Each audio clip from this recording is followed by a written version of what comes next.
everyone. Thank you for joining us today.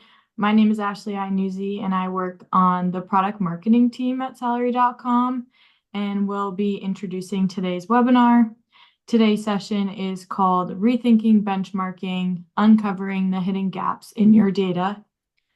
Most organizations are using market data to, guide pay decisions, but even when you have quality data, benchmarking isn't always as straightforward as it may seem.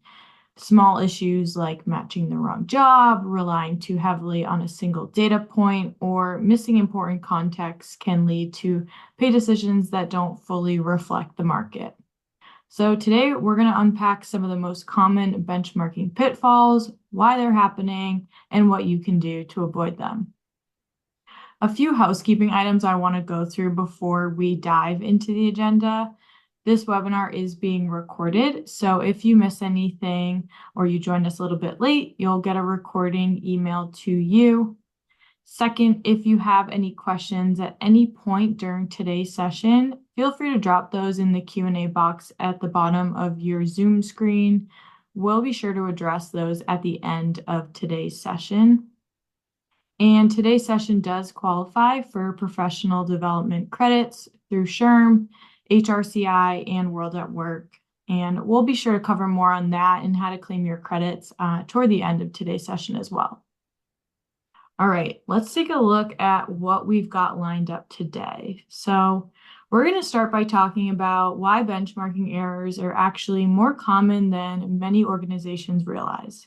Even with access to all this reliable market data, there are a number of factors that can lead to inaccurate benchmarks. From there, we're going to walk through 4 hidden gaps that can quietly undermine compensation decisions and discuss why they're so easy to overlook. Then we'll share some practical strategies for improving role matching and making sure you're aligning jobs to the right market data from the start. And finally, we're going to wrap up with a simple framework you can use to build more confidence in your pay recommendations and make compensation decisions, you can confidently stand behind. And then we'll take a deep dive into one of our latest products, CompAnalyst Market Data Max. All right, now I'd like to introduce today's speaker, Chris Mahoney. Chris has been with Salary.com for 7 years and is currently a solutions consultant. He began his career here working in our US survey practice known as Comp Data and has extensive experience helping organizations navigate compensation data and benchmarking. He's certified across all Salary.com product suite and works closely with both prospective and current customers to help them identify the right data and comp management solutions for their needs. Chris is currently pursuing his CCP designation and holds a bachelor's degree in economics from the University of Rhode Island. Chris, thank you for being here today, and I'll go ahead and turn it over to you. Thanks, Ashley, and thanks everyone for joining us. So, where I want to start our conversation today is kind of with the benchmarking illusion, right? Confidence does not always necessarily mean accuracy, right? And there's some things we need to think about as we're going through our benchmarking exercises, right? Like starting off with when was the last time you did an audit of your job matches? Most benchmarks are set once and rarely revised, even as roles evolve. Think about the market that we've been in the last, I don't know, 3 years, right? Even less, the last year and a half. Think about how much roles have changed. And especially in the age of AI that we're in, right? Duties and responsibilities are changing within positions, both naturally and as well as that market shifts. So we want to make sure that we're reviewing those matches as one of our kind of areas that, hey, maybe this is not something we've looked at in a long time, and maybe it's causing us issues that we're not even aware of yet. And then kind of, is your P50 actually your strategy? Defaulting to the median is a choice, but it's rarely a deliberate one, right? Oh, we come in, we want to be at the median. That's fantastic. There's a lot of factors that go into making a determination as to what pay percentile you like to peg to. And we'll talk about that in depth as we go through today's conversation. And then how many data sources are you using? Single source market data benchmarking means one vendor's methodology shapes every pay decision that you make. World at Work recommends at least three data points when it comes to market pricing positions. And there's a reason for that because you're going to see varied results depending on the source that you're pulling from. So the more, the better. And we'll even talk about how our aggregated data, CompAnalyst Market Data, which is pulling from hundreds of surveys, can be a really great starting point for that as you're going through and evaluating vendors. So from here, we want to talk about, well, where does benchmarking go wrong, right? And it's over reliance on the median, first and foremost. The 50th percentile is a starting point, not a strategy. Using it as a default ignores your competitive positioning, talent scarcity, and role clarity or criticality, excuse me, but clarity applies here too. And so, as we're thinking about how we're benchmarking our positions, we need to think about not every job is going to be priced the same. Who are we competing for talent with? How rare is that job? How many unique skills do they need to do that job effectively? All of that goes into the pricing parameters we're applying to our position. Another thing to think about, right? Mismatched job descriptions. Matching on job title instead of actual scope leads to comparing a VP level role against a manager benchmark or vice versa. I talk about this all the time. If any of you on this call today have ever been on a call with me running through a demonstration, you hear me say this every time. Job title means nothing anymore. It's all about the job description associated with the role. And that applies for both your internal description as well as the descriptions from the data set that you're utilizing. It's a description to a description match that we care about, not a title to title match. And sometimes that is having to blend multiple positions to meet and match the requirements of the unique role that you're trying to price out. Stale and narrow data sources, right? A single survey published 18 months ago may not reflect today's labor market. Single source benchmarking amplifies any errors. And if we're talking about traditional salary surveys, they're updated once a year, right? Or at most once a quarter. And with the shifts we've been seeing in the market over the last 3 to 5 years, we know that the market's moving much faster than those traditional surveys.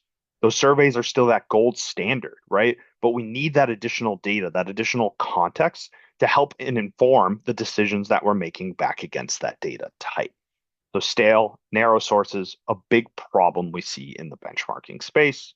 And then ignoring internal equity context, right? Market data without internal context creates compression, leapfrogging, pay inequities that erode trust, leads to turnover.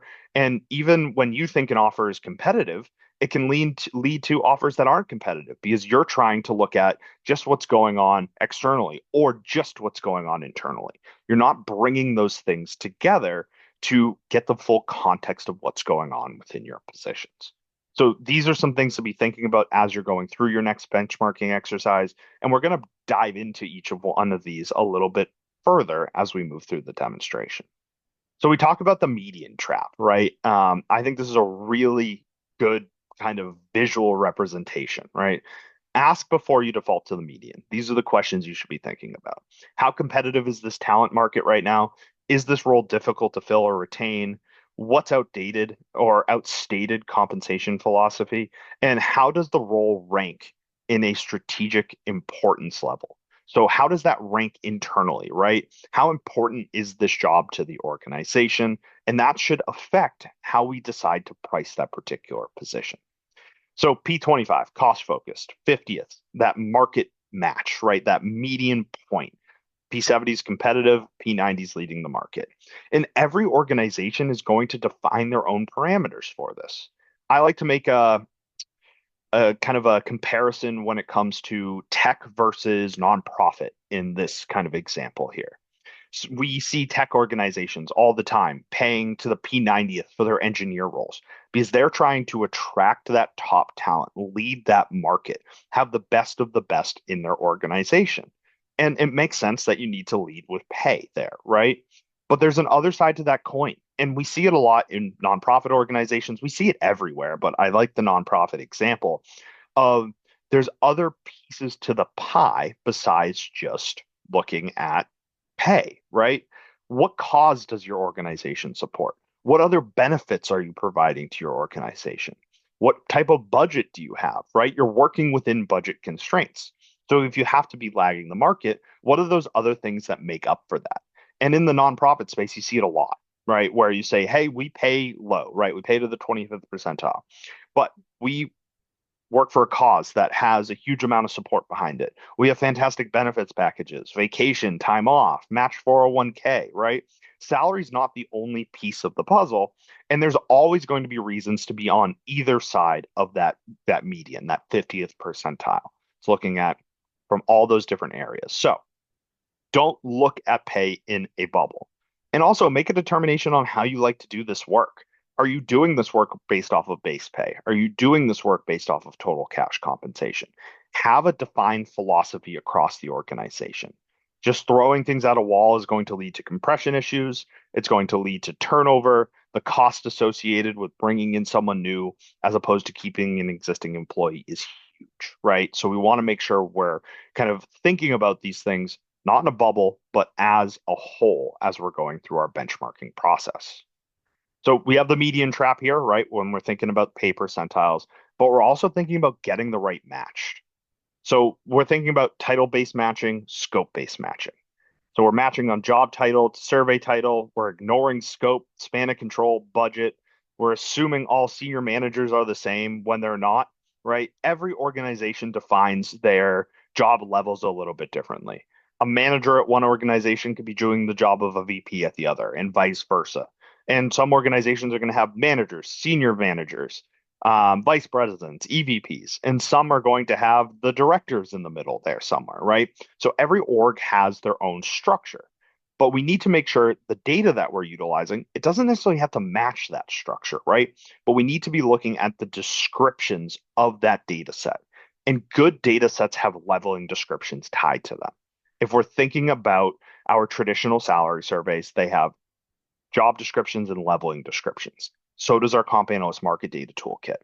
So we want to be matching to the context of the description, not to the context of the title. And this is exacerbated even further when we start thinking about things like HRIS data.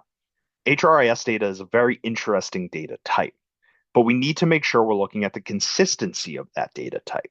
Because a lot of the times when we're looking at that data, you're not necessarily getting that context into true level definition. You're saying, oh, this other group of organizations that have been scraped from this HRIS data is looking at directors. Well, how are they defining a director, right? The context matters when it comes to how we benchmark and price our positions.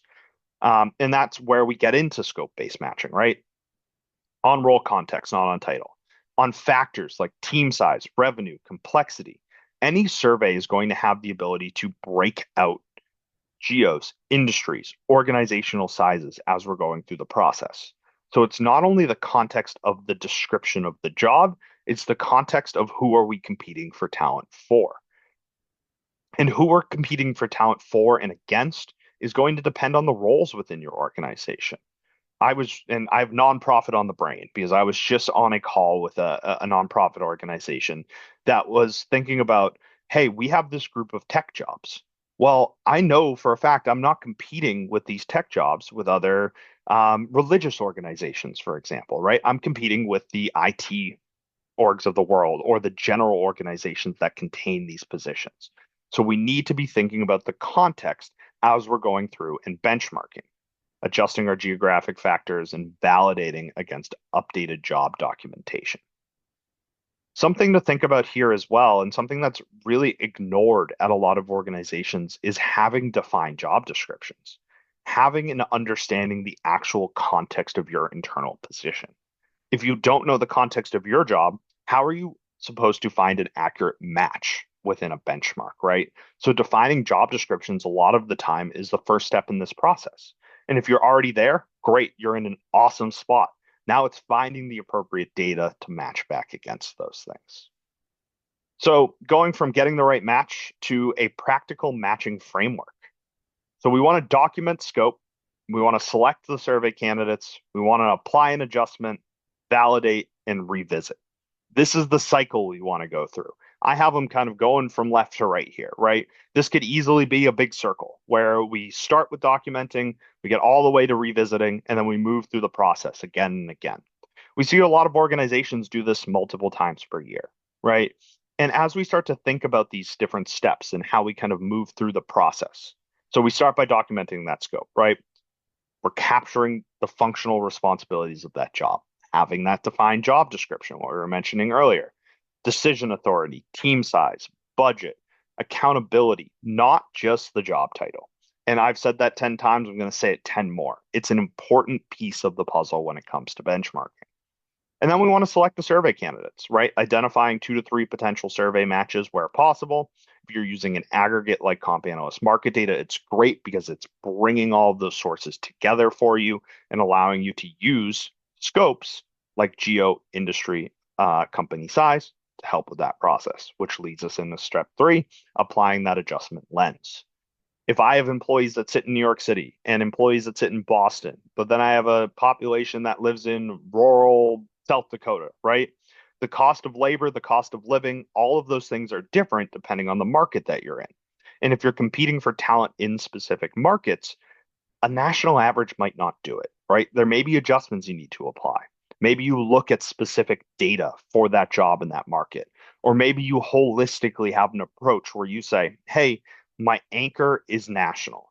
But then as I'm looking at some of these higher premium or lower premium markets, what kind of differential do I like to apply across those particular positions, across those markets that I'm operating in? And then we validate, right, cross reference with multiple sources wherever possible. It's also, as we move forward in kind of this new age of data, it's where additional data types come into play. So traditional salary surveys, something like CompAnalyst Market Data, an aggregated HR reported source, are still that gold standard, right? It's what you're relying on as you're moving through your process. But then from there, there's all sorts of really cool data out there to help you validate and also help you understand where market's going. Something we're going to be talking about within our Max model today is infusing what we call our market intelligence toolkit, Salary IQ, into these results. And that's coming from job posting data. And that's what we call real-time data, where we're looking at daily updates and understanding market movement. What jobs are we seeing higher demand for? What jobs are we seeing lower demand for? And organizations are supplementing their HR reported data with something like Salary IQ to help them keep current with that market as they're waiting for fresh surveys to come back to them, as they're kind of trying to price some of their more niche positions. They need those different data types to help that process. And it's not one size fits all. Everyone has a different use case for these different data types. And our goal here at Salary.com is to provide that broad lens to help you through that process. And then we want to be looking at this regularly, right? Set a cadence and set a scheduled cadence.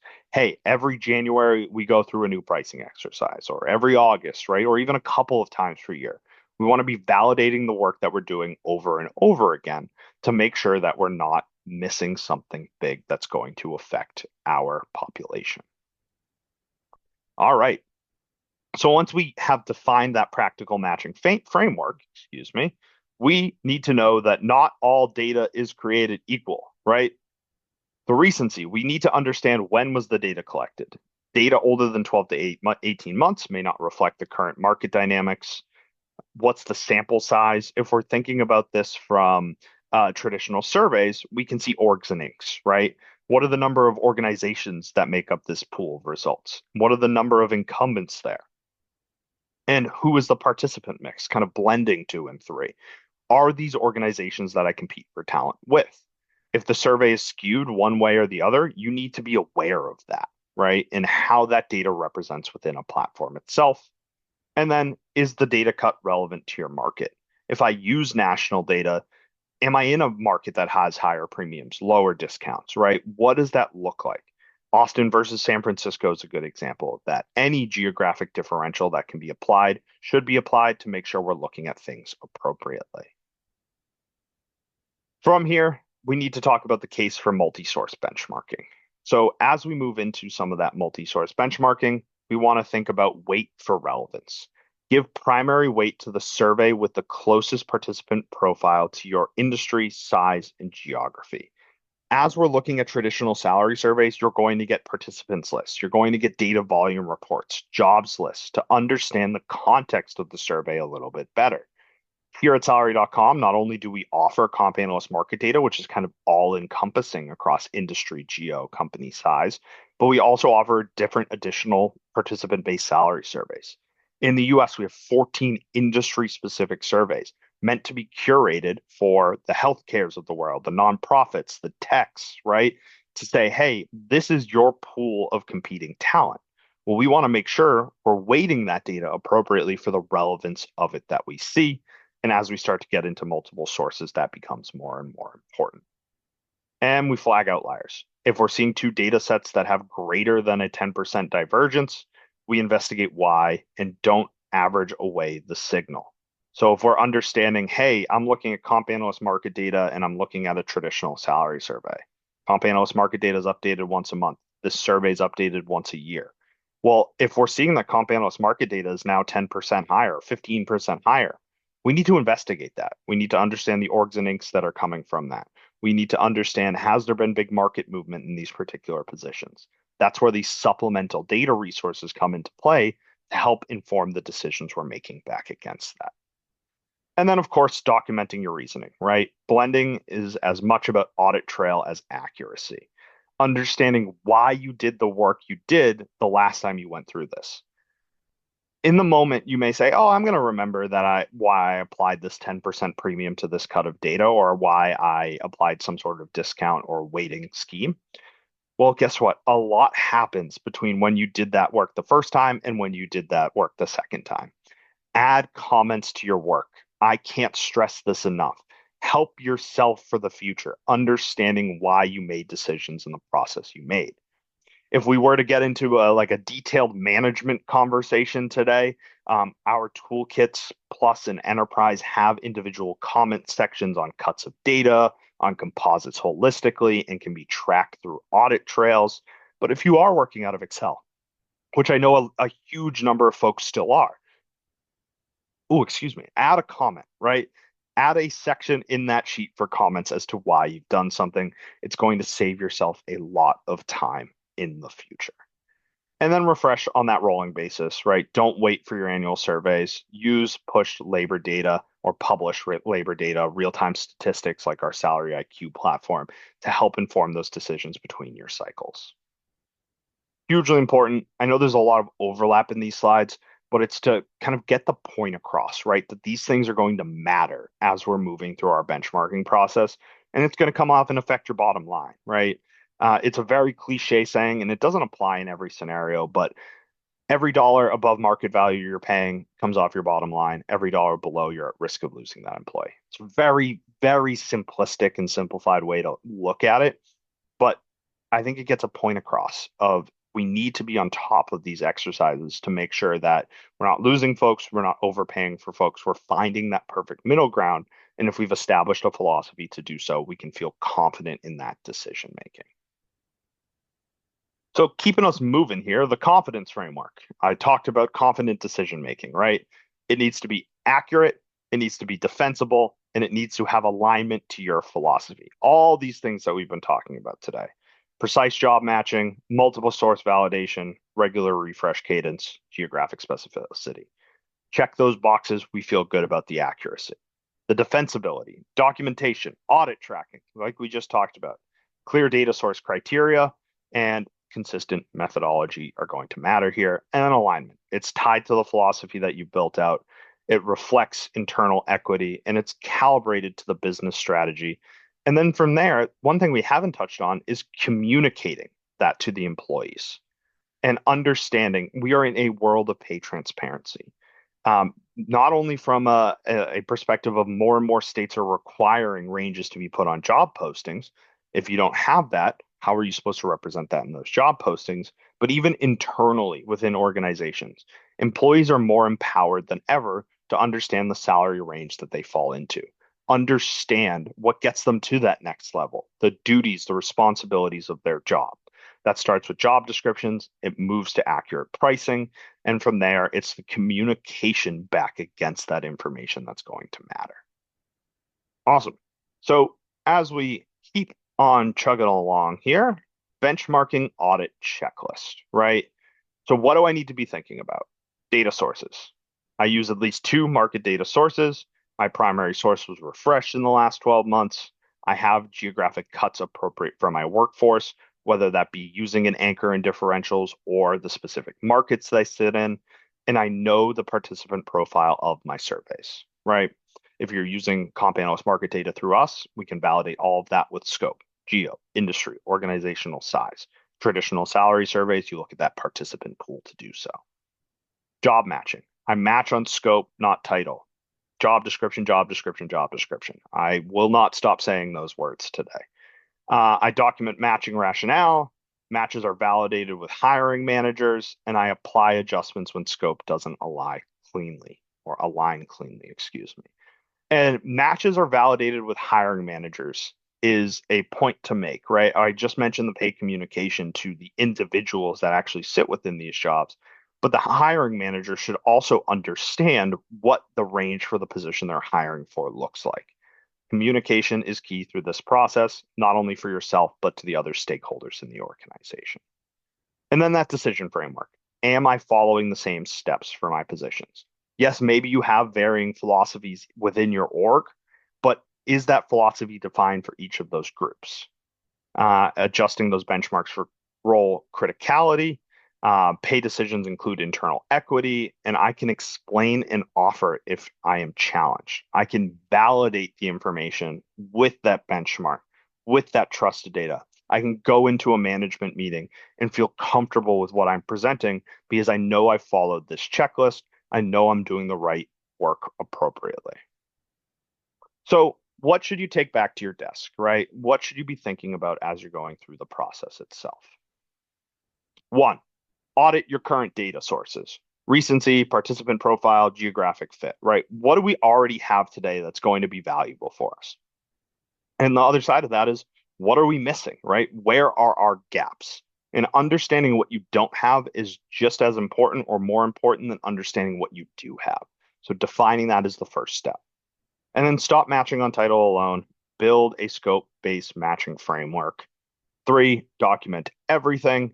Defensible comp decisions isn't just accurate, it's explainable. I love that line, right? It's explainable. And then layer the market data with internal equity context. External and internal are not competing signals, they're complementary, they work together.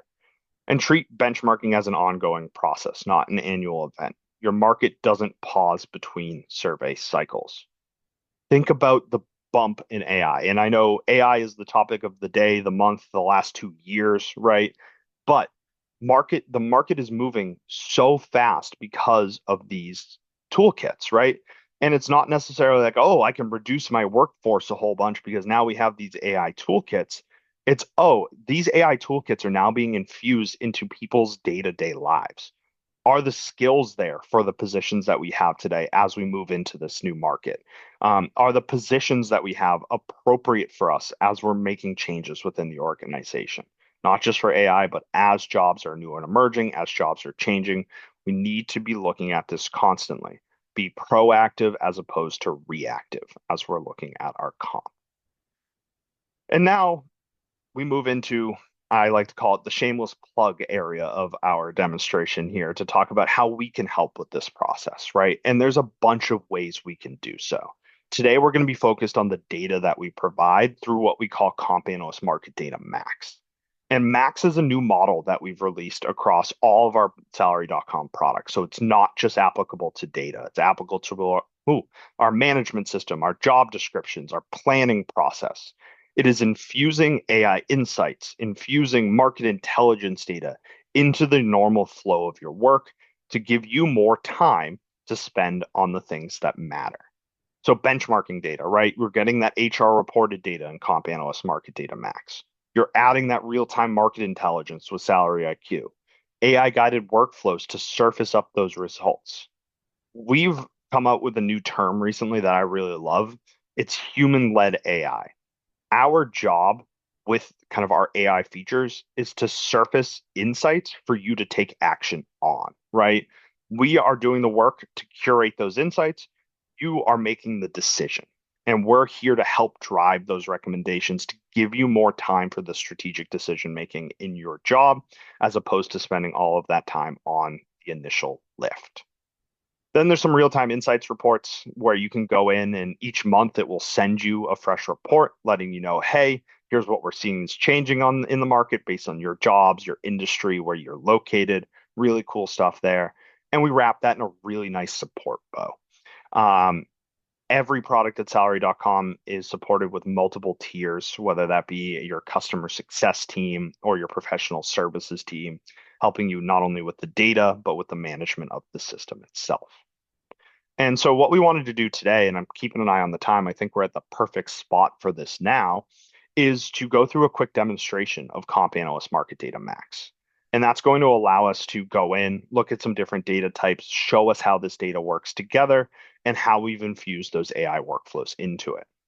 So, what I need to do here is I've got to stop my screen share for just a quick second so I can log in and everyone doesn't have to see my 700 different logins. But as we roll this up, we're going to get into our Comp Analyst platform. What's really cool about Comp Analyst is it is one big, broad ecosystem. So today we're focused on Comp Analyst Market Data Max, which is data, right? But we also have management systems that bring in the context of your jobs, your employees, their salaries to help you with structures and reporting. We have job description management tools. We have compensation planning for annual cycle in this platform as well. But today we're going to focus on the data piece of this, which is Comp Analyst Market Data Max. And when you log in, we land on our AI homepage where we have two different AI types to help you through this process. One of which is a generative chat, a place to go in, ask questions, and get results back. And these are closed systems. It is comp specific AI built by comp people for comp people. It is not a generic AI skinned for the world of comp. Very specific to what we do. It's using our data, that comp analyst market data, and our salary IQ to drive our decisions and our answers. But we also have this garden of agents. And I'm not going to go through the entire garden. There's 20 plus agents here for us to look at. But what I'm going to do is I'm going to run through kind of the context of searching for a job in our platform and how AI is infused into that process. So to start us off, I want to go in and I want to start looking for jobs in comp analyst market data. We can come in here and get to our jobs list. For context, we have over 15,000 job titles available in this platform, all of which are scopable with geos, industry, organizational sizes. And this is 100% HR reported data updated on a monthly cadence. So as I dive in, we can get to a jobs list. And we can come in here and start to type in, which I'll do in a minute, and filter down by title, by family, by level, really break this down to find the data we're interested in. But we talked a lot today about description to description match. It's not just about job title. So within our Max model, we've added what we call a single job match agent, where we can come in here and drag and drop a particular job description that we're interested in into this agent. And from here, what it will do for us is it will then go through and provide a match recommendation. So I'm dragging in this accountant job description. I'm uploading this, and it's going to go through and analyze the content of your job description to provide a recommendation from Comp Analyst Market Data. And it's not just using title to do this, it's using the description itself to provide that result. And it's going to give us a match threshold once this works. Is it a confident match? Is it a potential match? Does it need review? And allow us to feel comfortable with what it's providing back to us. But sometimes this takes a minute for us to load up. It's going to think for a minute and provide that recommendation. If it doesn't pop up in a second here, I can refresh, but I can also show us how we can get to that data without using our AI as well. Really cool thing is I can have this run in the background. So if I'm waiting for this to load up and I want to look at something else during that time, I can simply minimize here and say, hey, you know what? While this is loading, let's do some look. Let's do some looking around. So I could come in here, type in a software engineer, search for that job. It's going to bring us back all of our relevant results. And it's going to start by showing us job titles. But we just learned today that job title means nothing to anyone. It's all about job description. So as we use the platform, we can open this up, see detailed job descriptions, leveling descriptions associated with our roles, find the one that fits best, select that job, and then scope it down using geo, industry, and organizational size. And I can come in here and say, hey, I'm looking for this job in Boston. But not only do I want to look at this job in Boston, I want to compare it to the state of Massachusetts, right? I can compare levels of granularity, grab cities as side-by-side comparators, and see a line of data coming back to us for each, getting to that specificity that we care about through our data type. Same thing goes with industry segment, 225 industries and sub-industries available here. We could look at IT. We could get into SaaS and look at software and cloud computing. But again, as we think about our organization, who are we competing for talent with across our specific jobs or our families? Maybe I need to compare this to all industries, or maybe I'm a tech company that's comparing against financial services organizations. Mix and match what's relevant to get us to an accurate result. And then lastly is going to be your company size, looking at this by FTEs, by revenues, and because I grab financial services, I can also grab asset sizes here. So again, mix and match as need be, apply, and then jump into our data result itself. And all while, once I load this here, I can come in and check to see where my agent's at. So we can see here, we uploaded, it's still running for me, so we'll come back to you in a few minutes. But as we look at this, we get into our data result. We see our detailed job description, leveling description, and now all of those data results. It's mixed and matched everything we've selected to provide us with a wide variety of results. Easy place to look at market variance, grab that data very quickly. All sorts of adjustments can be made here in terms of how we price this roll down, how we adjust, and even export out of the system. PDF, Excel, CSV, zip file. You have full availability to take this data and use it where it's going to be relevant. So with this, though, it's one data type, right? We talked about those multiple data sources and using additional information to help us provide context. So with our Max model, not only are you gaining access to HR reported data, you're gaining access to that market intelligence. And that market intelligence coming from Salary IQ and posting data can be linked to directly from the page that we start on. So I can see here, hey, instead of looking at this from the company who's reporting into the survey, I want to understand holistically who's hiring for a software engineer, how many postings, how many hiring companies are hiring for it, and what does that salary range look like? Really great top sheet results, some trend activity here. But if we need to deep dive and spend some more time, we can search for this job and get into a detailed view. As we do this, we're going to get into the kind of weeds of this platform because when we start talking about publicly available posting data, you have the availability to look at each and every market where this job is posted, see the exact hiring organizations that are hiring for this role, and get all the way down to the postings themselves. See the detailed job posting, the individual minimums, midpoints, maximums, as well as the range source and the posting source, that detailed job description. This is a platform that I've probably demoed 300 times, and I've probably seen 300 different use cases for it. So it's meant to be incredibly flexible. So not only can we look at this by job and by market, we can add additional parameters in terms of the date range for these job postings. Do I want to be looking at things that are active or non-active or new, right? As well as applying those geographic filters, those industry filters, those size filters to break this data down, just like we did across CompAnalyst Market Data. And not to spend too much time here, but we also do things like scrape skills. What are the skills associated with individual postings? What are the prevalence of those skills? How do they affect salary? As a nice pass through to TA, what are some interview questions I can even ask based on the skills I'm trying to hire for? Just that additional level of context you need to make informed decisions.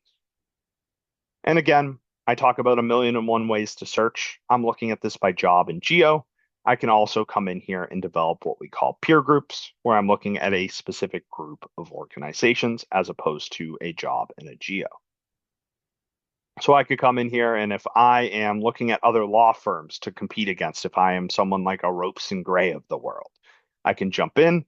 I can say, hey, I built this group with 10 other law firms in it. Cool, let's run that group. What it's going to do is holistically let me know how many of those companies are hiring, where are they hiring for, and what do those postings look like? So I can see I've got that aggregate here. I can open up each market. Oh, who's hiring in Costa Mesa? Latham and Watkins, what are they hiring for? Here are the individual postings themselves, and then break this down by company or by the benchmark job itself. So, wide variety of ways to search. And look, most of the time when I'm demoing this platform, I can spend 45 minutes, an hour in here, kind of getting into the weeds of each of these things. I'm just trying to give you all a taste for what's available within the toolkit. The last two things I'll mention here before we kind of wrap up and talk about a Q&A is going to be around some of the additional AI. So not only do we have that single job match agent, we do have this available in bulk. So within CompAnalyst Market Data Max, you do have the ability to load in a list of your positions. That would be codes, titles, families, levels, even some detailed job descriptions from your internal positions. And instead of using our single job match agent, use this bulk job match agent where we go through and we provide recommendations for each and every one of your positions at once. That's going to allow you to come through and analyze. So if I'm looking at this financial operations specialist, I see a green check, which is a confident match. I can view the job description from the data set to say, ooh, this is really great. It's perfect. If I like it, I match. If I don't like it, I open up my carrot. I see other recommendations here. I can search through CompAnalyst market data. And what this does is it becomes a living reference to say, hey, in the past, and we're talking about audit tracking, I've matched this job internally to this job in CompAnalyst. I want to grab a quick updated market data. Instead of having to search for that job each time, all I have to do is jump into my internal role. It's going to give me all of the context of my internal position, and then down below the data for the job I have matched to it. Drum roll, please, as this loads up. There we go. We're seeing here as this loads all of the data for that scope we selected earlier matched back to the job I have internally. Really nice reference area within the platform. And last but certainly not least is that report that we have available that can be sent out to appropriate stakeholders. So this is something that's available to be viewed in the platform, but also can be viewed outside of the tool. It's going to give you some additional market context that's available. But with all that being said, that's kind of a quick whirlwind tour of our CompAnalyst Market Data Max platform. What I'm going to do now is I'm going to try and get our PowerPoint back up. And uh-oh, I am no longer in presentation view. So let's flip that over here real quick. Let's get over to our last slide. This is where I'll have my last shameless plug before I throw it back to Ashley. If you're interested in learning more about any of these things, you can shoot me an email. I also encourage you to scan the QR code that's available here. This will bring you to a link to book a demo. There's a good chance you see me on that demo. We can talk about your specific use case, your need, go through the platform that's going to be most relevant. But I hope everyone enjoyed today's conversation. I hope you learned at least one little thing out of that, if anything. And Ashley, did we have any questions or anything we wanted to discuss before we go? Yeah, absolutely. There are a few questions in the chat, so I'll kind of go through those really quickly. The first one is, what is the percentage we have to use when the match is not the same? And I'm kind of interpreting that as what percentage match is acceptable when maybe the market benchmark isn't an exact match to our internal jobs. I don't know if you Yeah, interpret it yeah, otherwise. that's kind of where my head goes to, Okay. right? So we like to see at least an 80% match where possible, right? But we know there's also going to be unique positions and blends of jobs that are out there. So when you think about your matching exercise, you want to get as close to that 80% threshold as possible. But then from there, we need to get into kind of the art piece of compensation, right? Comp is as much an art as it is a science. What are the external factors that we're seeing as we build that match out? Because there's not going to be a one-to-one benchmark for everything. When looking at posting data, when looking at other resources, based on what we're seeing that differs from that job, should I be applying a premium, a discount to that particular role off of that baseline benchmark that I've created? But 80% is a pretty good rule of thumb. If you can get above that, that's what we're looking for. If you're below that, maybe look at building a blend or a hybrid position, but also using those external factors and the art side of things, as much as we'd all love it to be a nice, easy, direct science. Perfect. The next one here is Comp Analyst part of the overall Salary.com membership. So the way that CompAnalyst works is it's based on a subscription model. And you would be purchasing one or multiple products within the suite. So CompAnalyst Market Data Max is our primary data solution, right? Where you're getting access to the market data through CompAnalyst Market Data. You're gaining access to those data insights through Salary IQ and the AI portfolio. There's also different tiers available, though, in terms of we can upgrade this into much more of a management system under what we call Plus or Enterprise. Still falls under the Max umbrella, but it turns it from a data set into a management system. Same thing for job descriptions, same thing for compensation planning. So hopefully that context helps a little bit. Absolutely. And last one here, when should I use survey data versus job posting data? Sure, sure. So survey data is still that gold standard. What I recommend most folks do, and what I see most folks doing, is coming in and using benchmarks from HR reported survey data, comp analyst market data, a traditional salary survey. And what they're then doing is using that market intelligence, that job posting data as a indicator, right? Where's the market moving? Do I need to apply a premium or discount to that traditional data? Or am I completely missing a benchmark? I can't find anything that's a close fit. That's where the posting data comes in as a gap filler. But they're meant to supplement each other as well as bring different pieces of the organization together from kind of that TA. They're seeing job posting data all day, every day to the comp side of things that works off that traditional HR data as well. Awesome. And then one more came in if you have a quick second. Of course. Are the job descriptions, do they fall under this module? So it's an interesting question. So with the data set, you gain access to the comp analyst market data results that have detailed job descriptions and leveling descriptions. If you're looking for a platform to help you develop your own internal job descriptions, that falls under Job Architect, which is a separate module available from Salary.com. And if you're interested in learning more, that's a perfect time to scan that QR code. We can go through kind of the differences in the two, which one's going to be best fit for kind of the project you have going on. That's where I come into play on a lot of these things, is just kind of trying to fit, right? What's going to meet and match the needs of your organization. Awesome. Thanks, Chris. I just want to quickly mention, I know we're at time, but the professional development credit codes are right on this slide. And a few questions came in while Chris was speaking that you will be getting a copy, a recording of today's session in a follow-up email. So the codes will be on there as well.